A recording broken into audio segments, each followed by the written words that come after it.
Magandang araw po sa inyong lahat, lalo na sa mga pensioners ng SSS at GSIS at sa kanilang mga pamilya. Kung kayo ay umaasa sa buwan ng pensyon o may kamag-anak na tumatanggap nito, makinig po kayong mabuti dahil may mahalagang balita tungkol sa pension schedule sa February 2026. Marami ang nagtatanong kung totoo ba ang 12,000 minsang tulong at kung kailan ito maaaring matanggap. Sa part 1 na ito, sisimulan natin ang malinaw at maayos na paliwanag upang maintindihan ninyo ang kabuuang sitwasyon at maiwasan ang kalituhan. Panimula.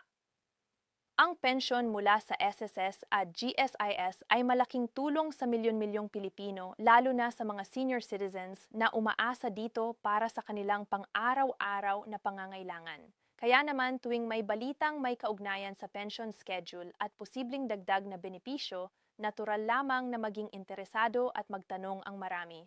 Sa video na ito, tututukan natin ang pension schedule para sa February 2026 at ang usaping may kinalaman sa 12,000 minsang tulong na pinag-uusapan ng marami. Ano ang pension schedule at bakit ito mahalaga?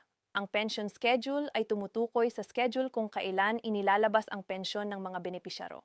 Mahalaga ito dahil dito nakabase ang pagpaplano ng gastusin ng mga pensioners. Kapag malinaw ang schedule, mas madali para sa kanila na mag-budget para sa pagkain, gamot, bayarin at iba pang kailangan. Kaya anumang pagbabago o update sa pension schedule ay may direktang epekto sa kanilang pangaraw-araw na buhay. Pension schedule para sa February 2026.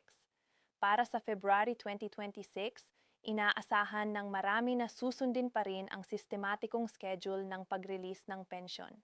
Karaniwan ang petsa ng paglabas ng pensyon ay nakadepende sa huling numero ng SS o GSIS number ng benepisyaro.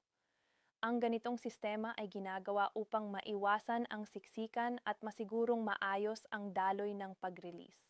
Mahalaga para sa mga pensioners na bantayan ang opisyal na anunsyo upang malaman ang eksaktong petsa ng kanilang pension crediting. Uusapin tungkol sa 12,000 minsang tulong. Isa sa mga pinaka-pinag-uusapan ay ang balitang may 12,000 minsang tulong na maaaring maging available. Maraming pensioners ang nagtatanong kung ito ba ay para sa lahat, kung kailan ito ibibigay at kung ano ang mga kwalifikasyon. Sa puntong ito, mahalagang maintindihan na ang ganitong uri ng tulong ay karaniwang nakadepende sa mga patakaran at pondo na inilaan para dito. Hindi ito automatikong natatanggap ng lahat at madalas ay may partikular na mga kondisyon. Sino ang posibleng makinabang? Ang mga ganitong minsang tulong ay kadalasang inilaan upang tulungan ang mga pensioners na mas nangangailangan, lalo na sa panahon ng mataas na gastusin. Maaaring kabilang dito ang mga may mababang natatanggap na pensyon o ang mga apektado ng mga hindi inaasahang pangyayari. Gayunpaman, mahalagang maghintay ng malinaw na detalye upang malaman kung sino ang tunay na sakop at paano ito ipatutupad. Bakit maraming nagiging mali ito? Isa sa mga dahilan kung bakit nagkakaroon ng kalituhan ay ang mabilis na pagkalat ng impormasyon sa social media. May mga balitang kulang sa detalye o hindi malinaw ang pinanggalingan kaya nagdudulot ito ng maling inaasahan. Kaya mahalagang umasa lamang sa malinaw na paliwanag at opisyal na anunsyo upang maiwasan ang pagkadismaya at pagkalito. Ano ang dapat gawin ng mga pensioners? Habang hinihintay ang opisyal na detalye tungkol sa pension schedule at sa 12,000 minsang tulong, may ilang hakbang na maaaring gawin ang mga pensioners. Una, siguraduhing updated ang kanilang personal na impormasyon at records. Ikalawa, bantayan ang mga anunsyo tungkol sa schedule upang hindi makaligtaan ang petsa ng pag-credit ng pensyon. Ikatlo, iwasan ang paniniwala agad sa mga balitang walang malinaw na pinanggalingan. Kahalagahan ng pagiging handa. Ang pagiging handa ay nagbibigay ng kapanatagan. Kapag alam ng isang pensioner kung kailan lalabas ang kanyang pensyon at kung ano ang posibleng matanggap, mas madali niyang mapaplano ang kaniyang gastusin. Ang kaalaman ay nakakatulong upang maiwasan ang stress at pangamba, lalo na sa mga panahong may maraming kumakalat na balita. Paghahanda para sa mga susunod na bahagi ng seryeng ito, mas tatalakayin natin ang mga detalye tungkol sa posibleng schedule ng pensyon crediting, ang mga dapat bantayan na anunsyo at ang mas malinaw na paliwanag tungkol sa Chap 12,000 minsang tulong. Layunin ng mga susunod na bahagi na masagot ang mga karaniwang tanong at bigyan kayo ng mas malinaw na direksyon. Ito ang ng ating talakayan tungkol sa SSS at GSIS pension schedule para sa February 2026 at ang usaping 12,000 minsang tulong. Sa pagpapatuloy, mas magiging malinaw ang larawan upang ang bawat pensioner ay maging handa at may sapat na kaalaman. Mas malalim na pagtalakay sa pension schedule. Sa pagpapatuloy ng ating talakayan, mahalagang mas maintindihan kung paano karaniwang inaayos ang pension schedule ng SS at GS.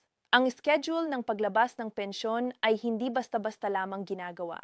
Ito ay dumadaan sa maingat na pagpaplano upang masigurong lahat ng benepisyaro ay makakatanggap sa tamang oras.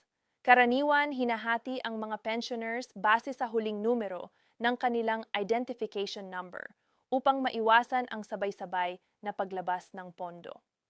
Para sa February 2026, inaasahan ng marami na mananatili ang ganitong sistema. Ibig sabihin, may mga pensioners na makakatanggap ng mas maaga habang ang iba naman ay susunod sa itinakdang petsa.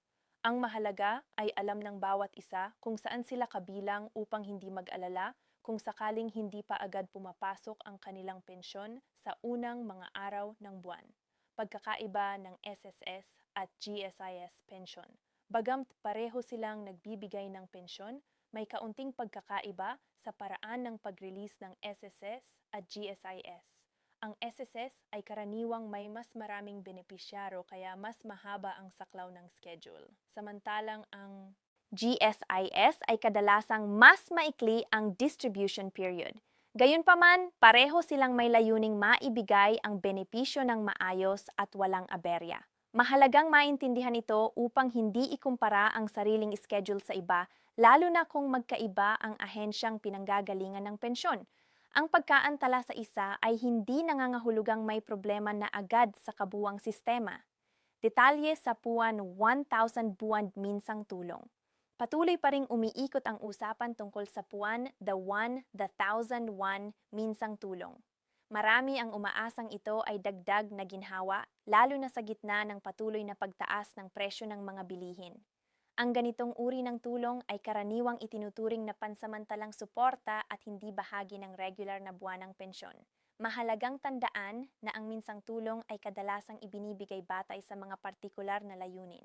Maaari itong idaan sa hiwalay na proseso at hindi sabay sa regular na pensyon. Dahil dito, hindi dapat asahan na otomatiko itong papasok kasabay ng buwan ng pension crediting. Paano nakakaapekto ito sa mga pensioners?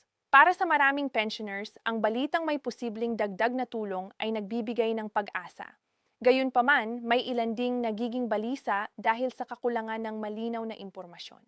Kapag hindi agad natanggap ang inaasahang halaga, nagkakaroon ng pagdududa at pangamba. Dito pumapasok ang kahalagahan ng tamang kaalaman.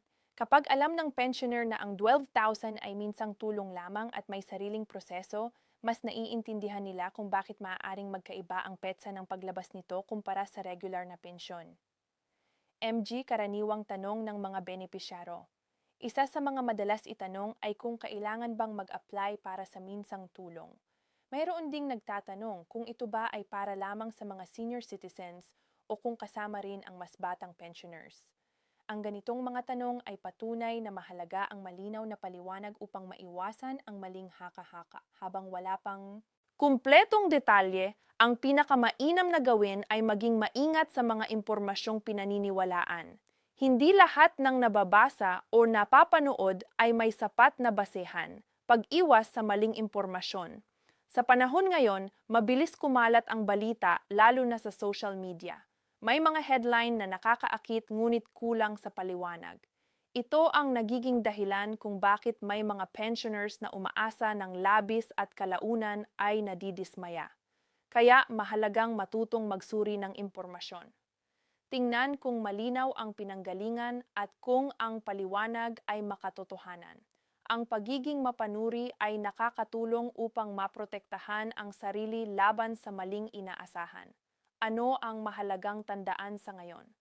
Sa ngayon, ang pinakamahalagang tandaan ay ang regular na pensyon para sa February 2026 ay inaasahang ipapatupad ayon sa nakasanayang schedule. Ang 12,000 minsang tulong naman ay hiwalay na usapin na nangangailangan ng mas malinaw na detalye. Hindi kailangang magpanik kung sakaling hindi agad makita ang dagdag na halaga. Ang pagiging kalmado at maalam ay mas makakatulong kaysa sa pag-aalala. Paghahanda para sa huling bahagi. Sa pagtutuunan natin ng pansin ang kabuuang epekto ng mga update na ito sa pangaraw-araw na buhay ng mga pensioners. Tatalakayin din natin kung paano mas maayos na magplano at kung ano ang mga dapat tandaan upang manatiling handa at kampante. Ito ang ng ating serye tungkol sa SSS at GSI's pension schedule para sa February 2026 at ang usaping po 12,000 minsang tulong. Sa susunod na bahagi, bibigyan natin ito ng malinaw at maayos na pagtatapos, pangkalahatang epekto sa mga pensioners. Sa huling bahagi ng ating talakayan, mahalagang pagtuunan ng pansin kung paano talaga naaapektuhan ng mga update na ito ang pangaraw-araw na buhay ng mga pensioners. Para sa marami, ang buwan ng pensyon mula sa SSS at GSIS ay pangunahing pinagkukunan ng panggastos mula sa pagkain, kuryente, tubig, hanggang sa mga pangunahing pangangailangan sa kalusugan. Kaya anumang balita tungkol sa schedule o posibleng dagdag na tulong ay agad na nagiging sentro ng atensyon. Ang kaalaman sa tamang schedule ay nagbibigay ng kapanatagan. Kapag alam ng pensioner kung kailan inaasahang papasok ang pensyon, mas maayos nilang napaplano ang kanilang budget at naiiwasan ang hindi kinakailangang pangungutang o pag-aalala. Kahalagahan ng tamang pagpaplano. Dahil ang regular na pensyon at ang 12,000 minsang tulong ay hindi pareho ang proseso. Mahalagang ihiwalay sa isip ang dalawa. Ang buwan ng pensyon ay inaasahang papasok batay sa nakasanayang schedule. Samantalang ang minsang tulong ay maaaring dumaan sa hiwalay na anunsyo at mekanismo. Ang tamang pagpaplano ay nagsisimula sa tamang impormasyon. Kapag malinaw ito sa pensyoner, mas nagiging handa sila sa anumang posibilidad. May dumating man na dagdag na tulong o wala pa sa kasalukuyan.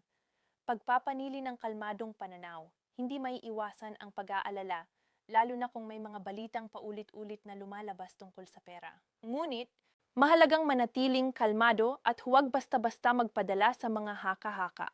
Ang sobrang pag-asa sa hindi pa malinaw na impormasyon ay maaaring magdulot ng stress at pagkadismaya. Ang pagiging mahinahon at mapanuri ay malaking tulong. Mas mainam ang maghintay ng malinaw at kumpletong paliwanag kaysa umasa sa mga balitang kulang sa detalye. Paalala para sa mga senior at pensioners. Para sa lahat ng SSS at GSIS pensioners, ang paalala ay simple ngunit mahalaga. Unahin ang opisyal at malinaw na impormasyon. Ang regular na pensyon para sa February 2026 ay inaasahang susunod sa itinakdang schedule at ang anumang dagdag na tulong ay ipapaalam sa tamang panahon. Hindi kailangang magmadali o magpanik. Ang pensyon ay karapatan ng bawat kwalipikadong benepisyaro at patuloy itong ipinatutupad ayon sa umiiral na sistema. Mensahe ng pagtatapos. Sa kabuuan, ang SSS at GSIS pension schedule para sa February 2026 ay patuloy na nagbibigay ng seguridad sa milyon-milyong pensioners. Ang usapin tungkol sa 12,000 minsang tulong ay nananatiling isang mahalagang paksa. Ngunit ito ay dapat tingnan ng may tamang pag-unawa at hindi puro emosyon. Ang pinakamahalaga ay ang manatiling maalam, kalmado at handa. Sa ganitong paraan, mas nagiging matatag ang bawat pensioner sa pagharap sa mga pagbabago at balita. Ito ang huling bahagi ng ating script. Umatayong nakatulong ito upang mas malinaw na maunawaan ang mga update at upang makapagbigay ng kapanatagan sa lahat ng nanonood. M.